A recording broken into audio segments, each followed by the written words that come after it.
Assalamualaikum warahmatullahi wabarakatuh. Alhamdulillahirrabbilalamin. Kita kembali bertemu setelah sekian purnama saya nggak buat video.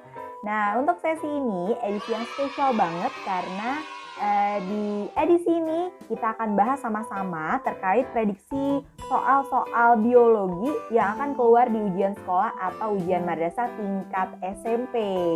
Nah, gimana sih nanti cara cepetnya, tips dan triknya untuk mengerjakan soal biologi terlengkap, nggak pakai lama, nggak pakai ribet. So, keep on watching karena guru IPA belajar IPA jadi lebih gampang.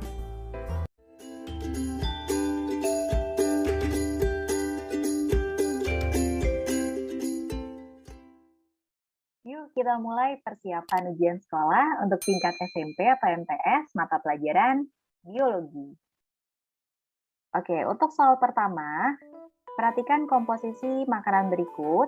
Di sini ada natrium siklamat, kemudian ada tartrazin, ada natrium propionat, dan dinatrium guanilat. Kelompok zat aditif di atas secara berurutan adalah, jadi seperti yang ada di soal, ini merupakan materi zat aditif, yaitu zat yang ditambahkan ke dalam makanan untuk meningkatkan cita rasa dari makanan tersebut.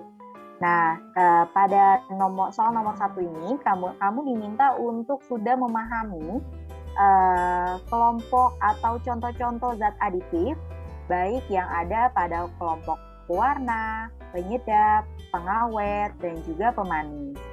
Nah, kita lihat satu persatu ya. Di sini ada di soal adalah natrium siklamat, maka natrium siklamat pada tabel itu ada di kelompok pemanis.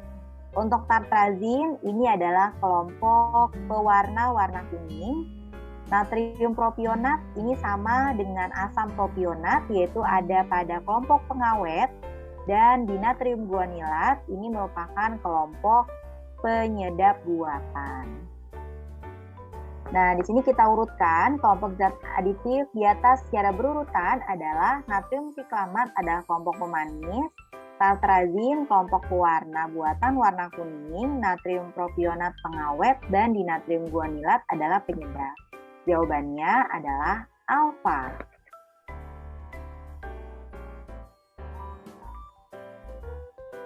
Soal selanjutnya, nomor 2, seorang pemuda mengalami gejala muka pucat, pupil mata melebar, tekanan darah menurun, denyut nadi melambat, dan merasa rileks. Dari data tersebut dapat diketahui bahwa pemuda itu kecanduan. Nah, ini adalah materi tentang zat adiktif, zat yang bisa menimbulkan kecanduan bagi orang-orang yang mengkonsumsi zat tersebut. Nah, untuk zat adiktif dikelompokkan menjadi 3, ada kelompok stimulan atau penggiat, ada kelompok depresan atau penenang, dan ada kelompok halusinogen. Untuk kelompok stimulan adalah kelompok zat adiktif yang bisa memunculkan atau menstimulus kerja tubuh supaya lebih aktif. Jadi apabila ada seorang yang mengkonsumsi stimulan, biasanya nggak merasa ngantuk, punya tenaga yang tidak terbatas, energinya sangat banyak, tidak merasa lelah, itu adalah contoh dampak dari seorang yang mengkonsumsi zat golongan stimulan. Untuk depresan adalah kelompok zat adiktif yang sifatnya penenang. Biasanya digunakan di medis atau dunia kesehatan untuk sebagai bius atau anestesi kepada pasien yang mau dioperasi supaya nggak ngerasain sakit ketika dibedah atau tertidur saat dioperasi, itu dikasih obat depresan atau penenang. Dan yang terakhir adalah halusinogen, adalah kelompok zat yang bisa menimbulkan halusinasi, yaitu perasaan atau imajinasi di mana orang tersebut tuh merasakan bahwa dirinya tidak ada pada kondisi nyata atau real. Jadi berhalusinasi atau suka berimajinasi. Itu adalah dampak dari seorang yang mengkonsumsi zat adiktif golongan halusinogen. Nah, di sini kalau kita lihat gejala pemuda ini, dia mukanya pucat, pupil mata melebar, tekanan darah menurun, denyut nadi melambat, merasa rileks. Ini semua gejala yang ditimbulkan itu mengalami penurunan. Kemudian yang terakhir diperkuat dengan merasa rileks atau tenang. Nah, sudah jelas ya, berarti ini merupakan kelompok depresan. Kira-kira zat yang dikonsumsi oleh pemuda tersebut adalah, berarti yang kita lihat adalah yang termasuk ke dalam kelompok depresan. Kita lihat satu persatu, di mana untuk ekstasi dan diazepam, ekstasinya ini merupakan kelompok stimulan, ya. Kemudian untuk diazepam ini kelompoknya depresan. Jadi kurang tepat ya, karena dua-duanya harus depresan. Rokok dan alkohol, rokok di dalamnya itu ada nikotin. Untuk nikotin ini termasuk ke dalam golongan stimulan, sedangkan untuk alkohol termasuk ke dalam depresan. Ini juga kurang tepat. Yang C, heroin dan morfin. Nah, di sini untuk heroin dan morfin dua-duanya ada di golongan depresan. Berarti ini jawabannya. Dan yang delta, sabu-sabu, termasuk ke dalam golongan stimulan, dan barbiturat termasuk ke dalam golongan depresan. Jadi jawabannya adalah Charlie.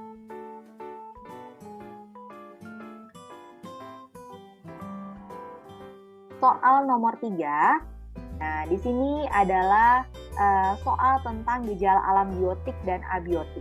Berikut yang merupakan contoh gejala alam biotik adalah, kita harus tahu dulu pengertian dari gejala alam biotik dan abiotik, di mana untuk gejala alam biotik adalah gejala yang terjadi pada makhluk hidup. Jadi, gejala atau aktivitas yang berkaitan dengan ciri-ciri makhluk hidup itu merupakan gejala alam biotik.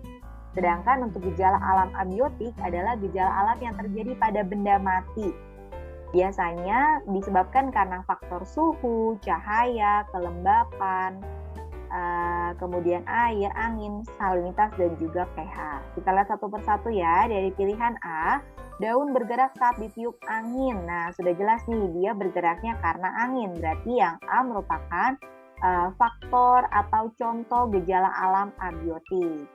Yang B, keluarnya biji tanaman lamtoro dari polong bijinya karena jatuh dari ketinggian. Ini juga jatuh dari ketinggian merupakan ada di sana ada faktor gravitasi sehingga merupakan contoh gejala alam abiotik.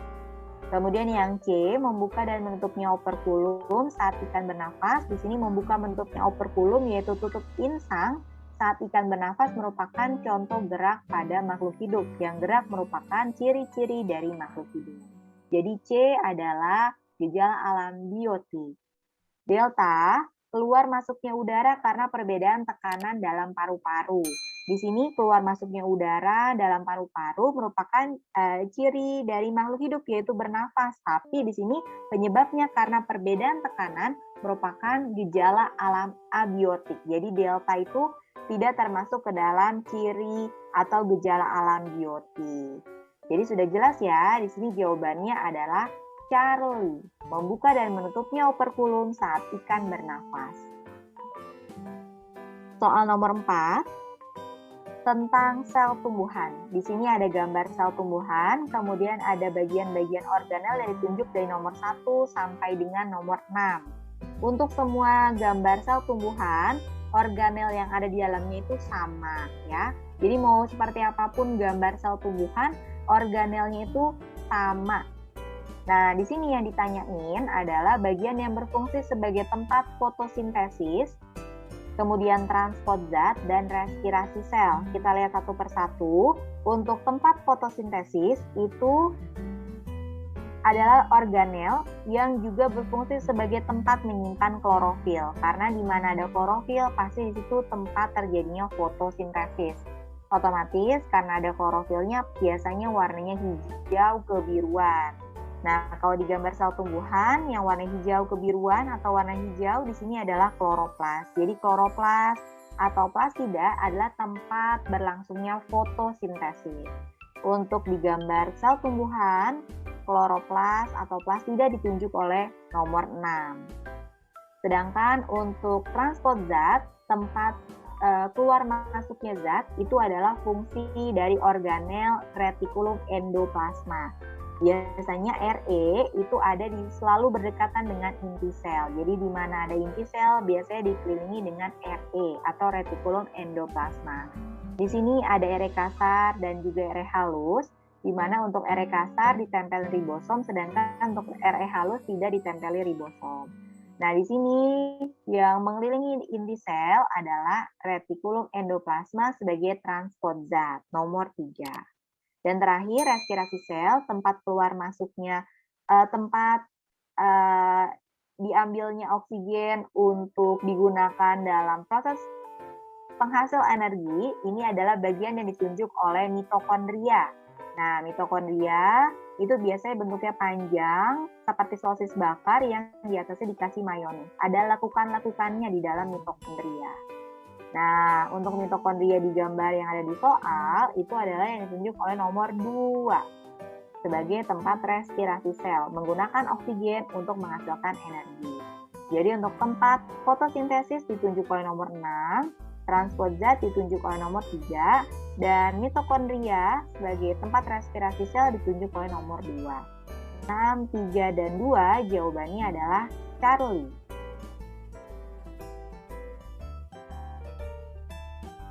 Soal selanjutnya nomor 5, ini berkaitan dengan mikroskop, di mana objek atau preparat yang akan diamati sudah diletakkan di atas meja mikroskop. Kegiatan yang dilakukan agar objek terlihat jelas adalah, di sini kalian harus tahu urutan menggunakan mikroskop. Pertama, putar revolver, mengatur cahaya, meletakkan objek atau preparat, kemudian setelah meletakkan objek atau preparat pada meja mikroskop, langkah selanjutnya adalah mengatur pemutar kasar atau makrometer dan mengatur pemutar halus atau mikrometer. Dan yang terakhir adalah mengamati objek. Jadi dimulai dari mengatur pemutar kasar ya dalam soal ini, karena di sini dia sudah menginfokan kalau objeknya udah ada di atas meja mikroskop. Berarti langkah selanjutnya adalah memutar pemutar kasar. Pemutar kasar itu ada di pilihan delta. Jadi jawabannya adalah delta. Soal nomor 6. Perhatikan gambar berikut. Di sini ada gambar tanaman di dalam pot, kemudian dibungkus plastik transparan. Kita baca keterangannya ya. Di sini proses kehidupan terjadi pada tumbuhan yang sedang dibungkus dengan plastik transparan seperti pada gambar tersebut. Hal ini menyebabkan adanya uap air di permukaan plastik yang membungkus suatu tumbuhan. Ciri makhluk hidup yang sesuai dengan peristiwa tersebut adalah, nah di sini berarti ada tanaman, kemudian setelah berapa saat dibungkus pakai plastik transparan, sebelah dalamnya itu muncul embun atau butiran atau uap air yang ada di sebelah dalam dinding dari plastik transparan ini. Nah, ciri makhluk hidup yang sesuai dengan peristiwa di atas adalah, untuk ciri makhluk hidup totalnya semuanya ada 8 ya. Untuk ujian sekolah itu bisa dari 8 ini bisa keluar apa aja gitu. Jadi kalian harus sudah memahami bahwa ciri makhluk hidup itu total ada 8, dan dari ke-8 ini kira-kira ciri makhluk hidup yang ditunjukkan berdasarkan gambar ini apa. Setiap makhluk hidup itu pasti melakukan respirasi atau bernafas. Setiap makhluk hidup itu akan menghisap atau menghirup oksigen, kemudian akan mengeluarkan karbon dioksida atau CO2 dan juga uap air. Tidak terkecuali manusia, hewan, bahkan sampai tumbuhan juga melakukan proses respirasi, mengeluarkan CO2 dan uap air.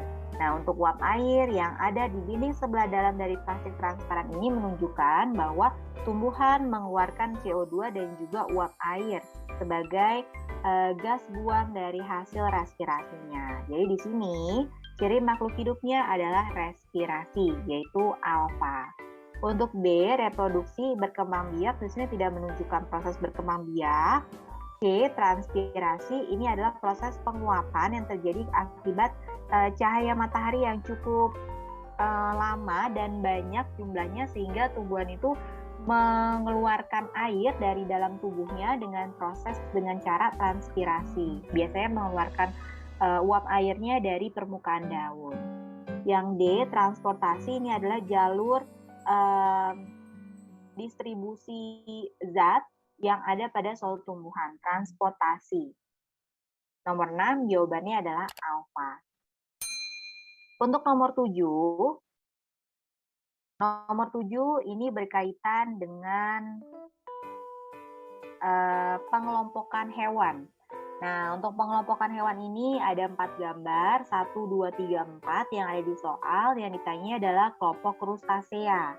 Nah, di sini kalian sudah harus memahami bahwa kelompok hewan ini terbagi atas 2 kelompok besar, yaitu hewan tidak bertulang belakang dan hewan bertulang belakang atau vertebrata. Untuk 1-4 ini merupakan kelompok hewan tidak bertulang belakang, jadi kita fokusnya untuk di bagian hewan invertebrata aja. Nah, sekarang kita lihat satu persatu ya. Untuk nomor 1, ini adalah gambar kepiting. Kepiting itu masuk ke dalam kelompok krustasea atau udang-udangan.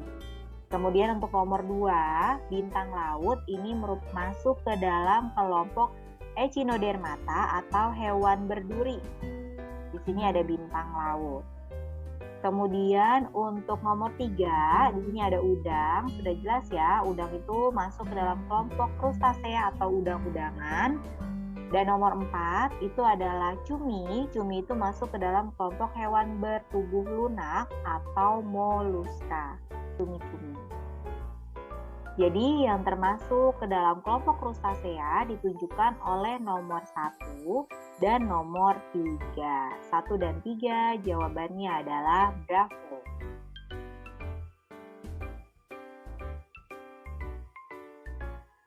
Untuk soal berikutnya, soal nomor 8, di sini berkaitan dengan kunci determinasi. Masih tentang pengelompokan hewan, tapi yang ditanya adalah kunci determinasinya. Urutan kunci determinasi galus-galus atau ayam adalah, biasanya kan kalau mengerjakan kunci determinasi itu selalu dari pernyataan nomor 1. Kita baca pernyataan nomor 1, kemudian akan diarahkan ke nomor selanjutnya untuk menentukan ciri selanjutnya. Itu biasanya cara normal atau cara yang umum digunakan untuk mencari kunci determinasi. Tapi untuk kali ini saya akan memberikan cara cepat untuk menjawab soal kunci determinasi, di mana cara cepatnya adalah kita baca pernyataannya dari bagian sebelah kanan dan bacanya tuh dari bawah ke atas. Gimana caranya? Yang pertama, kita udah harus tahu dulu kalau ayam itu termasuk ke dalam kelompok apa. Di sini pilihannya reptil, aves, mamalia, amfibi, pisces, sama vertebrata. Nah, untuk ayam itu masuk ke dalam kelompok aves, yaitu kelompok unggas atau burung, punya sayap dan juga berbulu. Nah, kita lihat aves itu kemudian menunjukkan ke nomor 5A. Gitu ya. Jadi kita nggak harus baca pernyataannya. Kalau kita lupa kira-kira aves itu bertelur atau enggak, kita bisa pakai cara cepat ini dari bawah ke atas. Berarti kunci determinasi yang terakhir adalah 5A. Jadi yang terakhir itu 5A, pilihannya antara A dan B. Untuk C sama D-nya jangan dipilih ya, karena akhirannya nggak 5A. Nah, kemudian kita balik lagi ke sebelah kanan, di mana yang ada angka 5-nya, karena tadi kita kan kunci determinasinya 5A. Kemudian kita lihat di sebelah kanan yang ada angka 5-nya. Nah, di sini ya posisinya kita lihat 5A, 5 di sini menunjukkan ke kunci determinasi selanjutnya yaitu 4B. Jadi setelah 5A ditunjuknya adalah 4B. Ya udah ya, berarti sudah jelas. Di sini jawabannya adalah bravo. Nah, kalau kita mau lanjutkan, kita akan lanjutkan di mana sekarang kita posisinya di nomor 4, maka di sebelah kanan ini yang ada angka 4-nya. Nah, di sini ada angka 4-nya, kita lihat, maka ini menunjukkan ke bagian 2B. Oke, benar ya, 2B. Dan terakhir kita cari yang ada angka 2-nya, sebelah kanan ada di paling atas, menunjukkan 1A. Setelah 2B 1A. Berarti sudah jelas di sini jawabannya adalah bravo.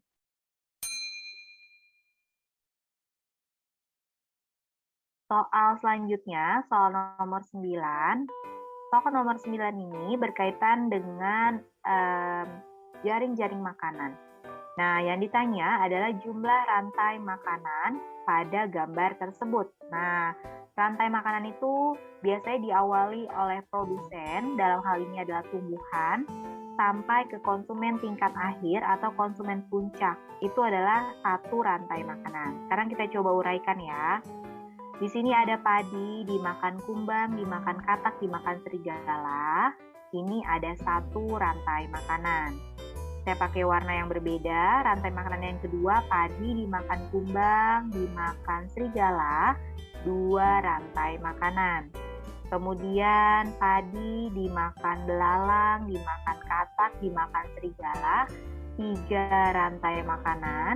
Padi dimakan belalang, dimakan serigala, 4 rantai makanan. Dan yang terakhir, padi dimakan tupai, dimakan serigala, 5 rantai makanan. Jadi di sini jawabannya adalah 5 rantai makanan yang ada pada gambar.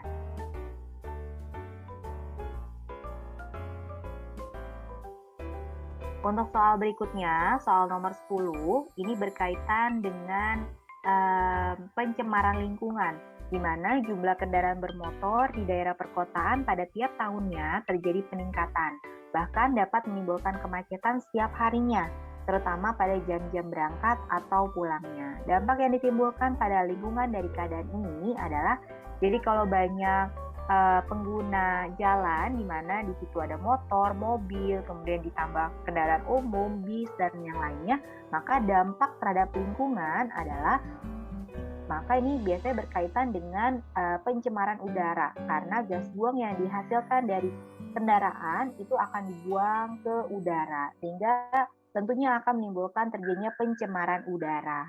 Nah, di sini dampaknya adalah A, meningkatkan kualitas udara. Ini kurang tepat karena pasti kualitas udaranya akan menurun kalau pencemaran itu. Kemudian B, meningkatnya polutan. Polutan itu adalah zat yang bisa menyebabkan pencemaran di udara. B ini betul, meningkatnya polutan di udara. C, meningkatnya kelembapan udara. Kelembapan udara akan meningkat biasanya kalau saat hujan atau setelah hujan atau saat musim dingin, itu biasanya kelembapan udara akan meningkat. Jadi C kurang tepat. Delta, meningkatnya kadar oksigen, ini juga kurang tepat ya, karena gas buang yang gas dari sisa pembakaran kendaraan yang dibuang ke udara itu mengandung karbon dioksida, karbon monoksida, dan tidak ada oksigennya. Jadi D itu kurang tepat. Jadi dalam hal ini, jawaban yang tepat adalah dampak yang akan ditimbulkan pada lingkungan adalah meningkatnya polutan di udara atau Bravo.